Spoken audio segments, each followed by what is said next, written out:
তো ফাইনালি হচ্ছে আমরা চলে আসলাম ঢাকা মেট্রোতে। এর আগে আমরা কখনো মেট্রোতে উঠি নাই। আমার মনে হয় না ঢাকাতে এমন কেউ আছে যে মেট্রোতে ওঠে নাই।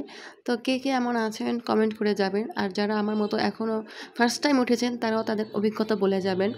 আমার অভিজ্ঞতা হচ্ছে এখানে ঢুকেই দেখলাম অনেক ভিড়, টিকিট কাটার জন্য অনেক লাইন ধরতে হবে। তো যেহেতু আমাদের কোনো অভিজ্ঞতা নাই, তো আমাদের সাথে আরেকটা ভাইয়া যাবে। আমরা তার জন্য অপেক্ষা করছিলাম। ভাইয়া এসে আধা ঘন্টা পর্যন্ত লাইন দিয়ে তারপরে হচ্ছে টিকিট কেটে নিয়ে আসলো।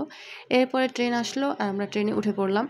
তো ফার্স্ট টাইম যেহেতু আমার কাছে ভীষণ ভালো লাগছিল, একদম নিট অ্যান্ড ক্লিন আর ওয়েল অর্গানাইজড মনে হয়েছে। আর এটা নাকি স্টার্টিং পয়েন্ট, সেজন্য হচ্ছে মানুষ কম। তো প্রথমে তো আমার খুবই ভালো লাগছিল, চারপাশ থেকে বিভিন্ন অ্যানাউন্স আসছিল কি করতে হবে কি করতে হবে না। আমি চারদিকটা দেখছিলাম কি নির্দেশনা আছে, খাওয়া যাবে না, এটা করা যাবে না, সেটা করা যাবে না, মানে অনেক কিছু।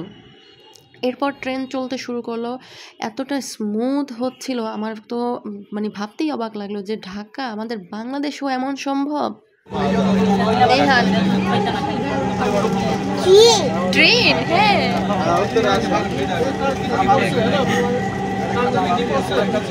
আমার ছেলে তো ভীষণ খুশি ট্রেনে উঠে, সে তো বাইরের দিকে তাকিয়ে রয়েছে কিভাবে কি যায়, গাছপালা সেগুলো দেখছিল।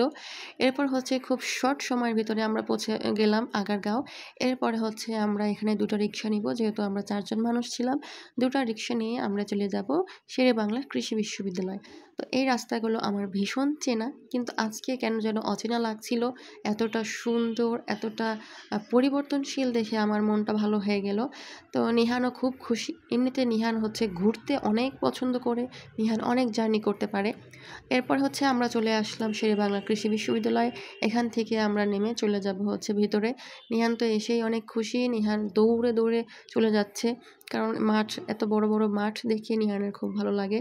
নিহান মাঠ ঘাট দেখলেই অনেক খুশি হয়ে যায়। ও সবসময় চায় দৌড়দৌড়ি করতে, ও গাড়িতে একটু কমই উঠতে চায়, সবসময় হাঁটা চলা দৌড়দৌড়ি করতেই ওর ভালো লাগে। তো এখানে আমরা অনেকগুলো ছবি, অনেকগুলো ভিডিও করে নিলাম।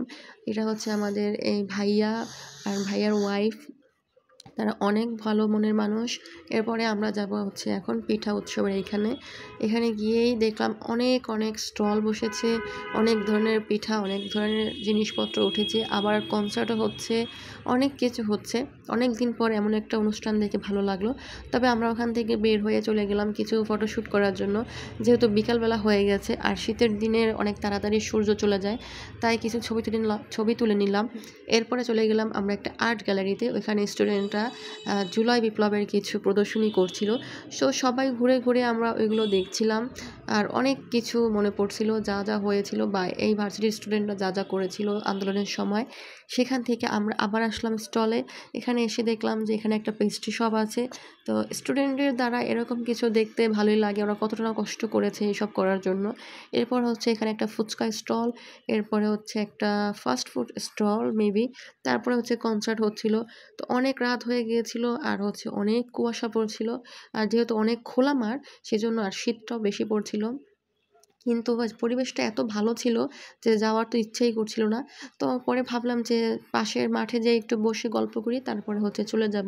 গল্প করতে করতে দেখলাম পাশে অনেকগুলো স্টুডেন্ট মশাল জ্বালিয়ে কিছু একটা করছে। তো আমরা এটা ভালো করে শুনতে পারিনি, কিন্তু ফাঁকা মাঠে এত কুয়াশা পড়ছিল যে আমরা বাধ্য হয়ে চলে আসলাম মেট্রোতে। তো এখানে হচ্ছে এসেই দেখি পুরোই পরিস্থিতি উল্টো। যাওয়ার সময় দেখলাম এত এত ভিড়, আর আসার সময় দেখি মানুষই নেই, একদম ফাঁকা। মনে হচ্ছে যেন আমরাই শুধু যাত্রী। তো নিহান তো ফাঁকা মাঠ দেখলে ওই যে যা হয় দৌড়দৌড়ি শুরু করে দিয়েছে। তো আমরা দেখলাম যে মানুষ তো নেই আর পুরো স্টেশন ফাঁকা। তো টিকিট কেটে হচ্ছে আমরা চলে গেলাম স্টেশনে, যেখানে আমরা মেট্রোতে উঠবো। সেখানে যেয়ে দেখি যে এখনও ট্রেন আসে নাই। আর এত সুন্দর পরিবেশ, মনে হচ্ছে না এটা বাংলাদেশ, বিশেষ করে ঢাকা।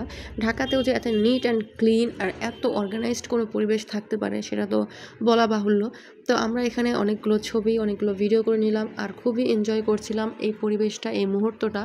এরপর হচ্ছে অনেক দৌড়াদৌড়ি করলাম নিহানের সাথে। নিহানের একটু ঠান্ডা লেগেছিল, নিহানকে নাকটা পরিষ্কার করে দিব, কিন্তু সেটা সে দিচ্ছিল না। নিহান মাশাল্লাহ আজকে অনেক এনজয় করেছে, অনেক খুশি। আর সারাটা দিন সে এত হেঁটেছে, এতটুকু বাচ্চা মানুষ এত হাঁটতে পারে যেটা বলার বাইরে, মাশাল্লাহ। তো এরপরে হচ্ছে ট্রেনটা চলে আসলো, কিন্তু ট্রেনটা এত মানুষ ছিল যে আমরা আর উঠতে পারলাম না। তো পরে নিহানের বাবা ভাইয়া বললো ঠিক আছে আমরা সমস্যা নেই, পরেরটায় চলে যাব। তো এরপর হচ্ছে ট্রেনটা দেখুন চলে গেল শো করে। আমার তো ভীষণ ভালো লাগছিল। আপনাদের কেমন লাগলো অবশ্যই কমেন্ট করে জানাবেন।